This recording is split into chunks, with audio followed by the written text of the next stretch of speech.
श्री हरि विष्णु की जय, माँ लक्ष्मी की जय। सनातन धर्म में मार्गशीर्ष महीना बेहद ही पवित्र माना जाता है और इस महीने में पड़ने वाले व्रत त्योहारों को भी खास माना जाता है। मार्गशीर्ष माह के शुक्ल पक्ष में आने वाली एकादशी को मोक्षदा एकादशी कहते हैं। इस दिन भगवान विष्णु की पूजा की जाती है। इस बार यह एकादशी 11 दिसंबर को मनाई जाएगी। मान्यता है कि इस एकादशी का व्रत करने से व्यक्ति की सभी मनोकामनाएं पूर्ण होती है और उसे मोक्ष की प्राप्ति होती है। अब हम करेंगे मोक्षदा एकादशी व्रत कथा। तो बोलो विष्णु भगवान की जय, माँ लक्ष्मी की जय। एक बार महाराज युधिष्ठिर ने श्री कृष्ण भगवान से कहा कि हे भगवान, आप तीनों लोकों के स्वामी, सबको सुख देने वाले और जगत के पति हो। मैं आपको नमस्कार करता हूँ। हे देव, आप सबके हितैषी हैं, अतः मेरे संशय को दूर कर मुझे बताइए कि मार्गशीर्ष एकादशी का क्या नाम है। इस दिन कौन से देवता का पूजन किया जाता है और इसकी कृपा कर विधि भी बतलाइए। भक्त वत्सल भगवान श्री कृष्ण कहने लगे कि धर्मराज, तुमने बड़ा ही उत्तम प्रश्न किया है। इसके सुनने से तुम्हारा यश संसार में फैलेगा। मार्गशीर्ष शुक्ल एकादशी अनेक पापों को नष्ट करने वाली है।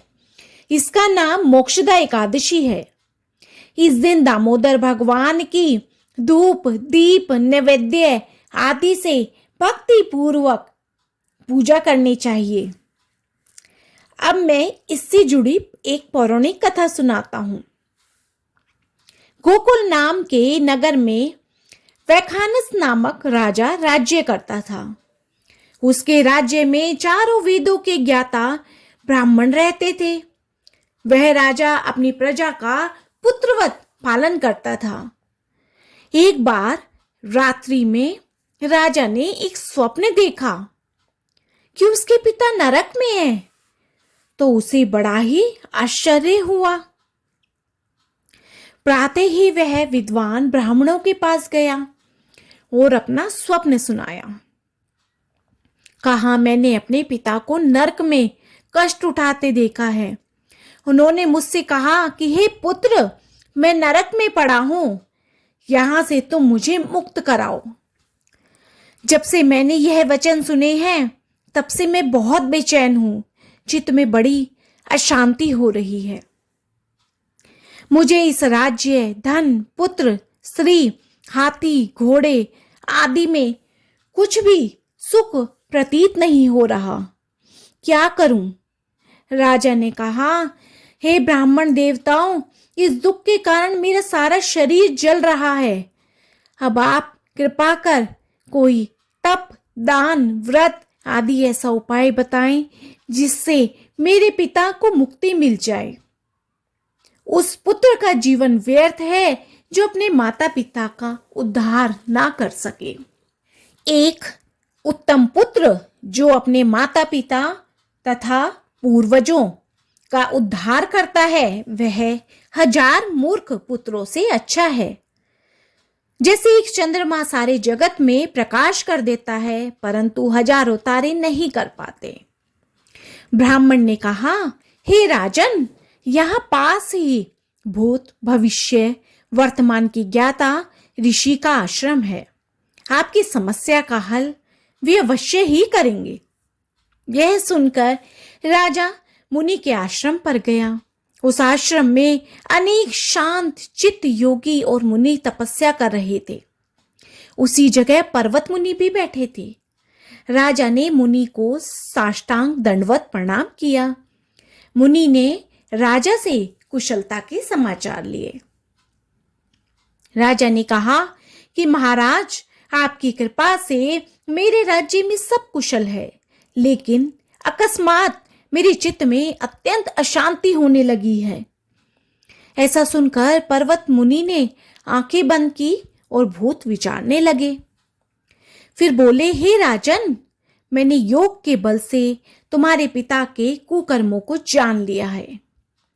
उन्होंने पूर्व जन्म में कामातुर होकर एक पत्नी को रति दी, किंतु सोत के कहने पर दूसरी पत्नी को ऋतुदान मांगने पर भी नहीं दिया। उसी पाप कर्म के कारण तुम्हारे पिता को नरक में जाना पड़ा है। तब राजा ने कहा, इसका कोई उपाय तो बतलाइए। मुनि बोले, हे राजन, आप मार्गशीर्ष एकादशी का उपवास करें और उस उपवास के पुण्य को अपने पिता को संकल्प कर दें। इसके प्रभाव से आपके पिता की अवश्य ही नरक से मुक्ति होगी। मुनि के यह वचन सुनकर राजा महल में आया और मुनि के कहने अनुसार कुटुंब सहित मोक्षदा एकादशी का व्रत किया। इसके उपवास का पुण्य उसने अपने पिता को अर्पण कर दिया।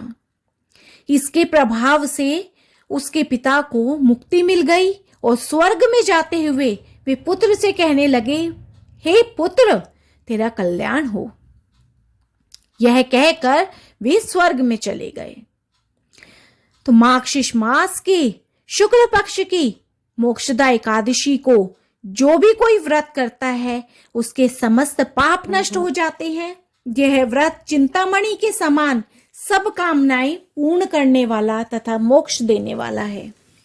इस व्रत से बढ़कर मोक्ष देने वाला और कोई व्रत नहीं है।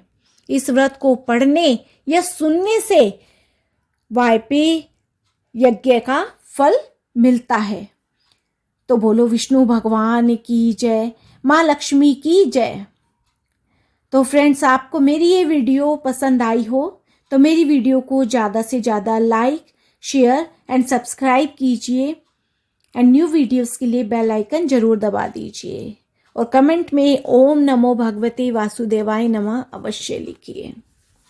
बोलो विष्णु भगवान की जय।